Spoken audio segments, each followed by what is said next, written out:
is another problem. Example 2.12.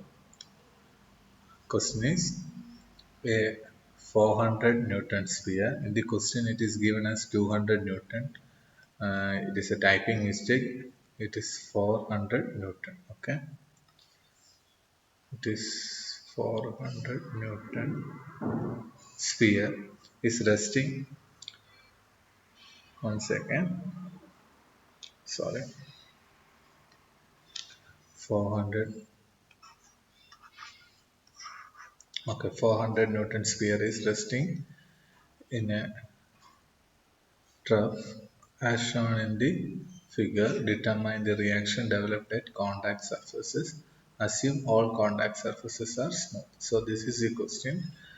So a ball is resting like this, okay, at an angle 60 and 45, and it is said that all the surfaces, contact surfaces, are smooth.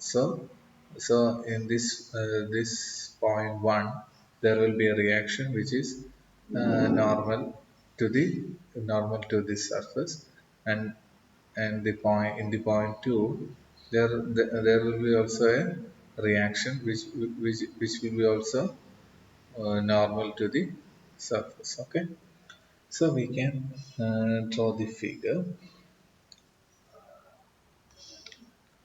So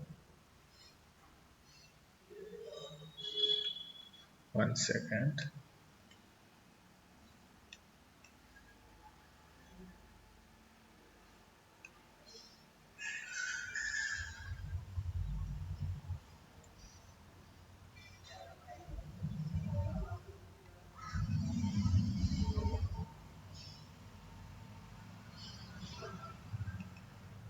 One second.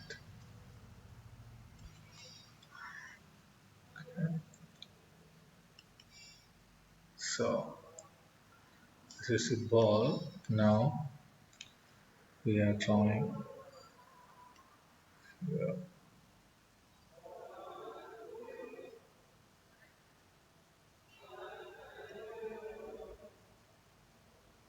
uh, like this.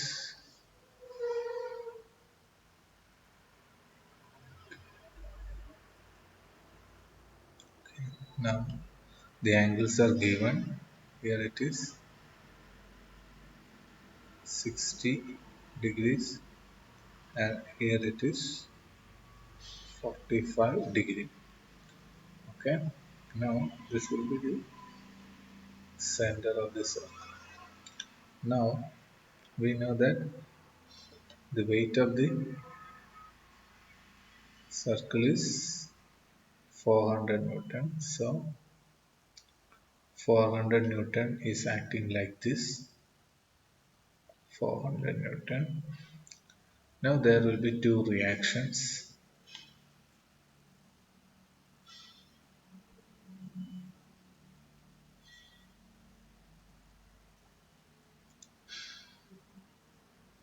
This will be, we can give it as, sorry, we can mention it as R1 because this point is 1. So reaction at 1. Now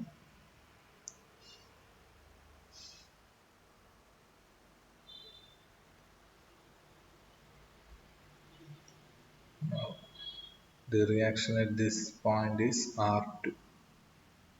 R2.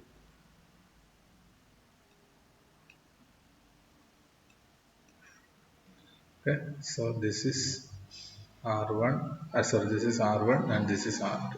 So only three forces are acting. 400 is acting downwards, R2 is acting towards the ball, R1 and R2 is acting towards the ball. Okay. So നമുക്ക് figure ഒക്കെ കിട്ടി. ഫിഗറിൽ നമുക്ക് മനസ്സിലായി എന്താ load എപ്പോഴും താഴേക്കായിരിക്കും act ചെയ്യുക, gravity കാരണം. അപ്പോൾ ബോൾ കറക്റ്റ് സ്ട്രേറ്റ് ലൈനായിട്ട് ആക്ട് ചെയ്യുന്നു. പിന്നെ ഇവിടെ രണ്ട് റിയാക്ഷൻസ് വരുന്നുണ്ട് ഈ പോയിന്റ് വണ്ണിലും ടു, അതിനെ R1 R2 ഇട്ടു. അത് നമുക്കറിയാം, ഇത് ഈ സർഫസ് സ്മൂത്ത് ആണെന്നാണ് പറഞ്ഞിരിക്കുന്നത് അല്ലേ, ഈ രണ്ട് സർഫസസ് സ്മൂത്ത് ആണ്.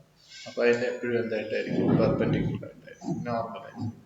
ഈ ആംഗിൾ 90 ആയിരിക്കും, ഇത് 90 ആയിരിക്കും, 90 ഇത് 90. ഓക്കെ, സോ ഇങ്ങനെ ആക്ട് ചെയ്യും. ഇനി ഇവിടുത്തെ ആംഗിൾ തന്നിട്ടുണ്ട് ഇത്രയും കാര്യങ്ങളാണ് നമുക്കുള്ളത്. അപ്പോൾ 3 കോഴ്സ് ഉള്ളെങ്കിൽ ഞാൻ പറഞ്ഞു ഏറ്റവും നല്ല പെട്ടെന്ന് ചെയ്യാൻ നമുക്ക് ലാമിസ് ആയിരിക്കും. നമുക്കിത് ലാമിസ് വെച്ച് സോൾവ് ചെയ്യാം. പക്ഷെ ലാമിസ് സോൾവ് ചെയ്യുമ്പോൾ നമ്മുടെ ഫിഗർ എപ്പോഴും എങ്ങനെയായിരുന്നു, ഇങ്ങനെ വരുന്നു, ഇങ്ങനെ ഒരു കോഴ്സ് പോകുന്നു, ഇങ്ങനെ വരുന്നു, അല്ല ഇങ്ങനെയൊക്കെ ആയിരിക്കും, എല്ലാം ഏവയായിട്ടായിരിക്കും വരിക. ഇങ്ങനെയാണ് ലാമിസ് സാധാരണ നമ്മൾ ചെയ്യുന്നത്. ഇങ്ങനെ ആയിരിക്കും ക്ലോസ് ചെയ്യുക. അത് നമുക്ക് ആംഗിൾസ് ആയിരിക്കും. പക്ഷെ ഇവിടെ ഇങ്ങനെ വരികയാണ്. ഇങ്ങനെ വരുന്ന കേസിന് ഓൾറെഡി നിങ്ങളോട് പറഞ്ഞിരുന്നു, ഇവിടെ നമുക്ക് എന്ത് ചെയ്യാൻ പറ്റും, നമുക്ക് ഇതിനെ എക്സ്റ്റെൻഡ് ചെയ്യാം. ഈ കൺകറന്റ് ഫോഴ്സ് ആയതുകൊണ്ട് തന്നെ നമ്മൾ നേരത്തെ പഠിച്ചിരുന്ന പ്രിൻസിപ്പിൾ ഓഫ് ട്രാൻസ്മിസിബിലിറ്റി വെച്ചിട്ട് നമുക്ക് എന്ത് ചെയ്യാം, ഇതിനെ മുകളിലേക്ക് എക്സ്റ്റെൻഡ് ചെയ്യാം. ഓക്കെ, അപ്പൊ നമുക്ക് ഇതിനെ എന്ത് ചെയ്യാം, നിങ്ങൾക്ക് മനസ്സിലാകാൻ വേണ്ടിയാണ് ഒരേ ഫിഗർ ഞാൻ വരയ്ക്കുന്നത്. ഈ R2 ഞാൻ ഇങ്ങോട്ട് എക്സ്റ്റെൻഡ് ചെയ്തു, അതേ ലൈൻ ഓഫ് ആക്ഷൻ ആണ്. അപ്പൊ പുതിയ R2 ഇവിടെ ആയിരിക്കും വരിക. R2 ഇവിടെ വന്നു. ഓക്കെ, അതുപോലെ നമുക്ക് എന്ത് ചെയ്യാം, R1നെ നമുക്ക് ഇങ്ങോട്ട് എക്സ്റ്റെൻഡ് ചെയ്യാം. എക്സ്റ്റെൻഡ് ചെയ്യാം R1. അപ്പൊ ഈ രീതിയിൽ നമുക്ക് ഫിഗർ ആയി അല്ലേ, ഏകദേശം ഇതേ മോഡലിലുള്ള ഫിഗർ നമുക്ക് കിട്ടി. ഇനിയിപ്പോ സിമ്പിൾ ആണല്ലോ, നമ്മൾ ഈ ഫോഴ്സ് എടുക്കുന്നെങ്കിൽ നമ്മൾ ഈ ആംഗിൾ എടുക്കും അല്ലേ. അതേപോലെ തന്നെ നമ്മൾ ഇത് കളർ മാറ്റി കാണിച്ചു തരാം, അപ്പൊ നമുക്ക് കുറച്ചുകൂടെ ക്ലിയർ ആവും. അതുതന്നെ ഞാൻ ഈ ഫോഴ്സ് ആണ് എടുക്കുന്നെങ്കിൽ ഞാൻ ഏതാ എടുക്കുന്നത്, ഈ ആംഗിളാണ്. അതേപോലെ തന്നെ ഈ ഫോഴ്സ് ആണ് എടുക്കുന്നെങ്കിൽ ഞാൻ ഈ ആംഗിളാണ്. ഓക്കെ, അപ്പൊ ഇങ്ങനെയാണ് ലാമിസ് ചെയ്യുന്നത്. അപ്പൊ ഇതേ രീതിയിലാണ്. അപ്പൊ പക്ഷെ ഇവിടെ നമുക്ക് ആംഗിൾസ് ഒന്നും അറിയില്ല. അപ്പൊ നമുക്ക് ആംഗിൾസ് കിട്ടാൻ ഇവിടെ ഒരു ഇതൊക്കെ തന്നിട്ടുണ്ട്. ഇനി നമുക്ക് സാധാ സിമ്പിൾ മാത്സ് വെച്ചിട്ട് നമുക്ക് ഏത് മെത്തേഡ് വെച്ചിട്ട് ഇതില് ആംഗിൾസ് കണ്ടുപിടിക്കാം. ഓക്കെ, ഇപ്പൊ ഞാൻ കണ്ടുപിടിക്കുന്ന പോലെ നിങ്ങൾക്ക് കണ്ടുപിടിക്കണമെന്നൊന്നുമില്ല. നമുക്ക് ഇവിടെ എന്താ എടുക്കാം, ഇതൊരു ചെറിയ ട്രയാങ്കിൾ ആയിട്ട് എടുക്കാം അല്ലെ, 60 ഉള്ള. ഇതിപ്പോ നമുക്കറിയാം ഇത് 90 ആണ്. അപ്പൊ ഇത് 60 ആണ്, ഇത് എത്ര ആയിരിക്കും, 30 ആയിരിക്കും. ഓക്കെ, അപ്പൊ നമുക്ക് ഇവിടുന്ന് എഴുതാൻ പറ്റും എന്തായിരിക്കും, നമുക്ക് കിട്ടും എത്ര, 30 ഡിഗ്രീസ് കിട്ടും. ഓക്കെ, ഇനിയിപ്പം നോക്കാം, ഇനിയിപ്പോ ഈ വലിയ ട്രയാങ്കിൾ നമുക്ക് കൺസിഡർ ചെയ്യാം. ഈ ലേസർ പോകുന്ന കറക്റ്റ് നോക്കുക, ഈ വലിയ ട്രയാങ്കിൾ നോക്കുക. ഇപ്പൊ ഇവിടെ എന്തായാലും എന്തായിരിക്കും, 90 ആയിരിക്കും. ഇത് 90 ആണെങ്കിൽ ഇത് 30 ആണെങ്കിൽ ഇത് എന്തായിരിക്കും, 60. ഓക്കെ, ഇത് നമുക്ക് എഴുതാം 60 ഡിഗ്രീസ്. ഓക്കെ, അത് കിട്ടി. അതേപോലെ നമുക്ക് ഇവിടുത്തെ നോക്കാം. അപ്പൊ ഇവിടെ എനിക്കിപ്പം ഇങ്ങനെ ഒരു ട്രയാങ്കിൾ പോകുന്നുണ്ടല്ല, ഇങ്ങനെ ഒരു ട്രയാങ്കിൾ ഇവിടെ ജസ്റ്റ് ടച്ച് ആയിട്ടില്ല. ഒരു ട്രയാങ്കിള് പോകുന്നുണ്ട് ഇങ്ങനെ അല്ലേ. ഈ ട്രയാങ്കിൾ ഇത് 45, ഇത് 45 ആണെങ്കിൽ ഇത് എത്രയായിരിക്കും, 45 ആയിരിക്കും. ഓക്കെ, അപ്പൊ ഇത് 45, ഇത് 45 ഈ ആംഗിൾ. ഓക്കെ, ഇത് 45 ആണെങ്കിൽ നമുക്ക് ഈ ഒരു വലിയ ട്രയാങ്കിൾ എടുക്കാം അല്ലെ. ഈ ഒരു വലിയ ട്രയാങ്കിൾ എടുക്കുമ്പോൾ ഇത് 45 ആണെങ്കിൽ ഇത് 90 ആണ്. അപ്പൊ ഇത് എത്ര ആയിരിക്കും, 45 ആയിരിക്കും. നമുക്ക് കിട്ടി 45. ഓക്കെ, അപ്പൊ നമുക്ക് ഈ ആംഗിൾസ് കിട്ടി, ഇവിടുത്തെ ആംഗിൾ കിട്ടി. അത് നമുക്ക് ഒരു ഇത്ര ആംഗിൾ കിട്ടിയിട്ടുണ്ട്. ഇനിയിപ്പോ നമുക്ക് വേണ്ടത് വീണ്ടും നോക്കാം. നമുക്ക് ഈ ആംഗിൾസ് എല്ലാം വേണം അല്ലേ. നമുക്ക് ഈ ആംഗിൾ അറിയണം, അതുപോലെ തന്നെ ഇത്രയും ആംഗിൾ അറിയണം, അതുപോലെ തന്നെ ഇത്രയും ആംഗിൾ അറിയണം.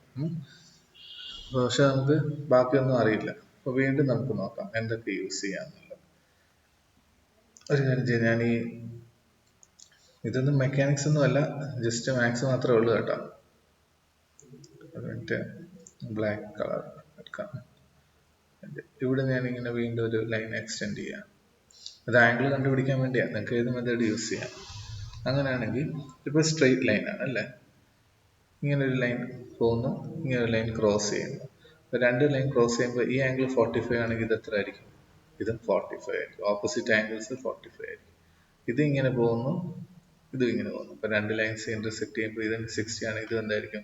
60. സാധാ ഉള്ള കുഞ്ഞു ക്ലാസ്സിൽ പഠിച്ച മാത്സേ ഉള്ളൂ. അപ്പൊ ഇത് നമുക്ക് കിട്ടി 60, ഇത് നമുക്ക് കിട്ടി 45.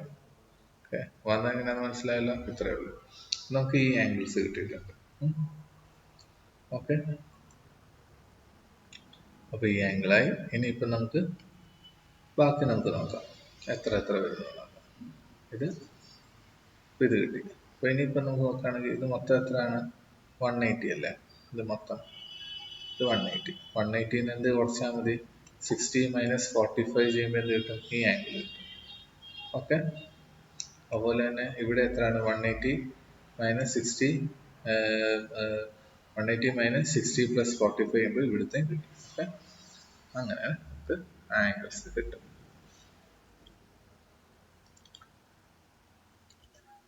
അപ്പൊ നമുക്ക് ഞാൻ ഇവിടെ എഴുതാം ഇത്. അപ്പൊ ഈ ആംഗിൾ എന്ന് പറയുന്നത് എന്തായിരിക്കും? 180 മൈനസ് 60 പ്ലസ് 45. ഓക്കെ, മനസ്സിലായല്ലോ? അപ്പൊ ഈ ആംഗിൾ കിട്ടും. അതുപോലെ തന്നെ ഇവിടെ എന്തായിരിക്കും?